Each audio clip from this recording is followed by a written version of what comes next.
All right. Welcome to another video on my Night Rider replica project that I'm doing.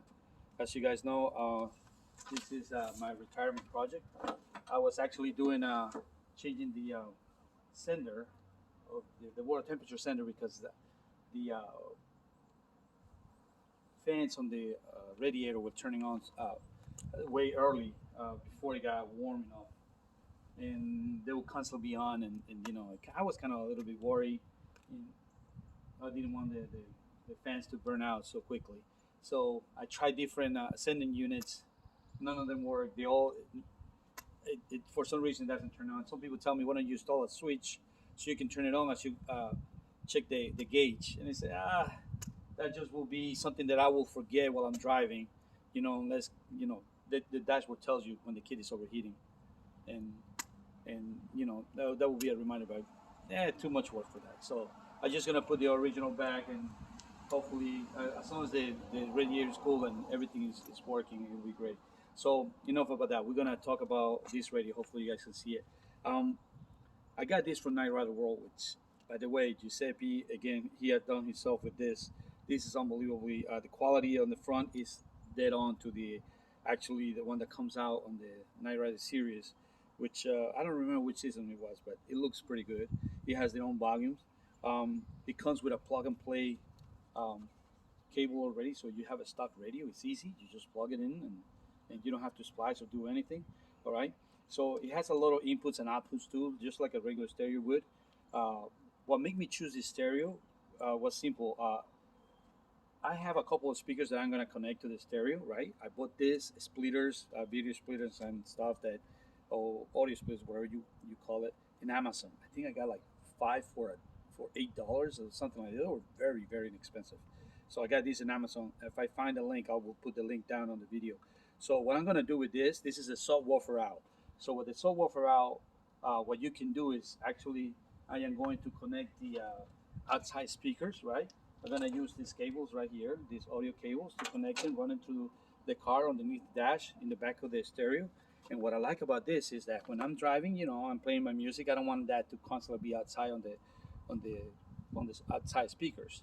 So the volume will always be down. So when I go to car shows or just for cars and coffee, and I want to mess with people, I can actually just put the volume up, and the sound from whatever MP3 that I'm playing, whatever voice that uh, phrases that KITT says with all the programming that you can actually talk to him, it will come out from those speakers with the radio on, right? And it won't take that much battery usage if I put it just on a regular switch when you do an accessory mode.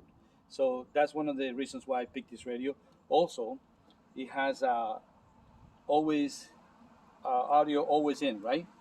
Which what it does is that it will come in. This is connected to the dashboard, right? And all the alarms, like the whenever the dashboard is trying to tell you something about the speed, the car overheating, the sensors when it's low on gas. Anytime that kid talks from that dashboard, it will come out from the speakers on the is mono side, just like a GPS will come on the driver's side and tell you, hey, and it tells you what's going on and what direction to take. So the same thing, same concept, right? So that's why I picked this stereo.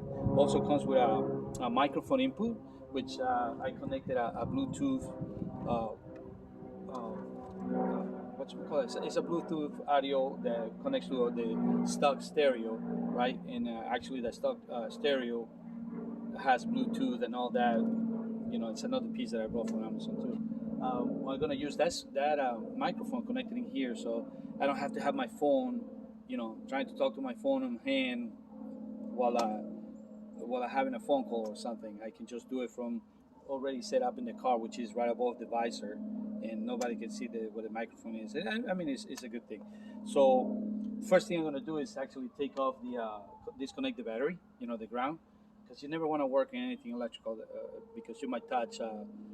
You might ground something and burn fuses and worse, burn cables and you don't even know what's going on. I'm not an electrician, so first thing I always do is just unplug the ground cable of the battery. I'm not going to bore you with the details. Pretty much everybody has connected a stereo before. I don't have to splice it. It's easy. Just take the old one out, plug this one in, run the cables. It's just plug and play. Oh, also comes with a cable. Let me show you. Sorry, I should have brought it over here.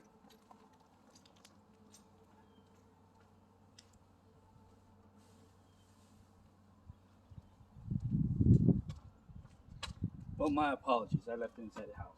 But it also comes with a cable that you can actually plug in here, right? And it has like 16 leads where you can connect it to a momentary push button, and you can control all the features on the radio, from the power, next song app, next station out, hang up, pick up the phone, every single function of the stereo with those leads, right?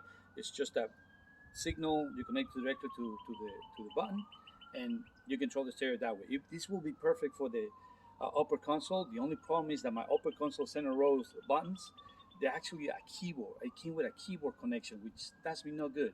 So I'm still iffy. That's the only reason why I'm not connecting that today. I mean, I can always take out the radio and redo it and rerun it, right? So I'm still debating whether or not to keep the keyboard kind of. I'm not gonna say where about that one. I'm not too happy about it, but I just gonna, if I can connect those to the stereo, if I can figure out how to make the USB plug into all those 16 leads of the cables that you can plug in here, so you can control the stereo, you know, that's a win. Without further ado, we're gonna start, and I'll show you the results after I'm done, right? So we're not gonna go through all the step by step. Everybody knows that this is easy. A couple of plugs inside, plug and play stuff. We run the cables through underneath the car, right? If anything, I'll show you where did I run it through, okay? Okay, now that it's all connected, we're gonna turn the car on and see how,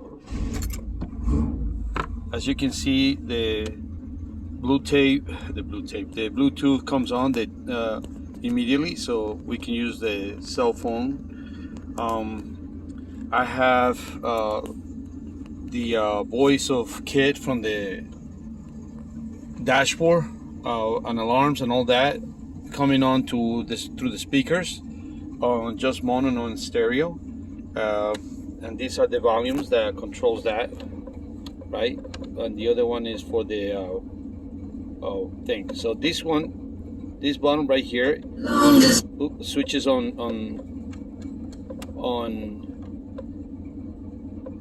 the stereo.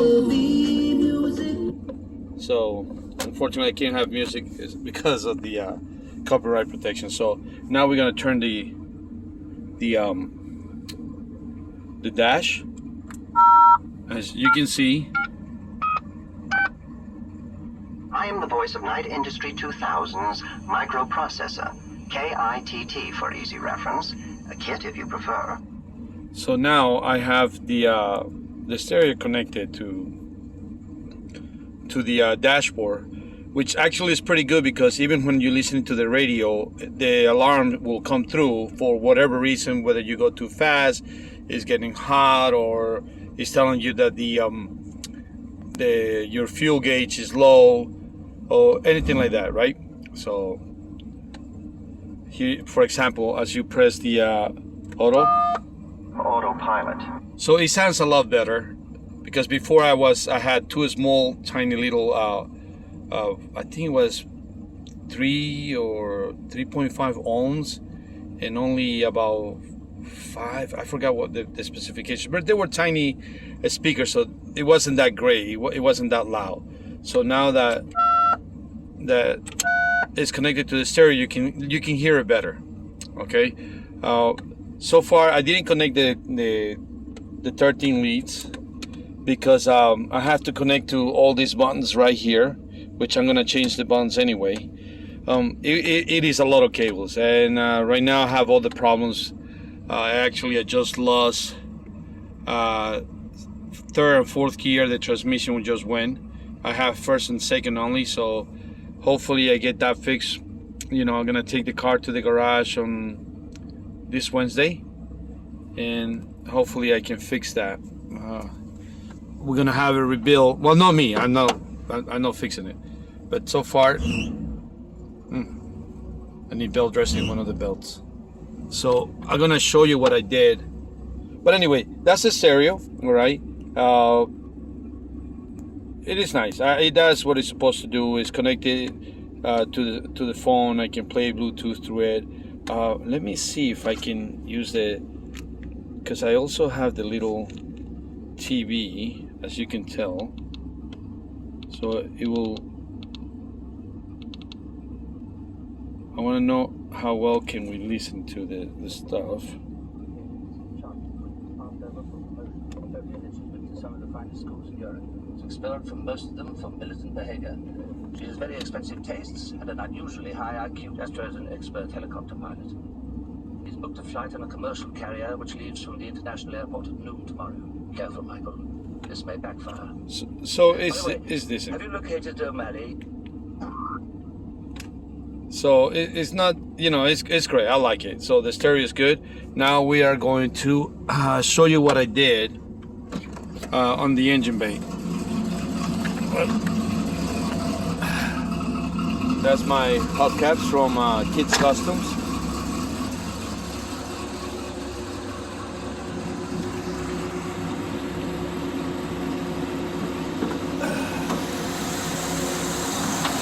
So that's the air filter that I got on right now. It actually seals with the top, and I have a switch that actuates the flap actuator, so I can get the cold air, in there. So it's pretty good. The engine is running great, no issues. But again, the only problem that I have is the transmission. I'm still waiting for the bumper, which the vendor told me that it will be shipped out this week. Let's hope it does. I'm not too thrilled about how long this bumper took to be manufactured and shipped. But so far so good. I like the setup that I have now compared to what I have left. I decided to leave the snorkel on, figured out as I'm driving, it still will get some cool air and dump it into the engine bay from the outside. But so far, it is what it is. It's doing good. All right, guys. Hopefully you like my setup, and I'll talk to you guys next time. Have a good one.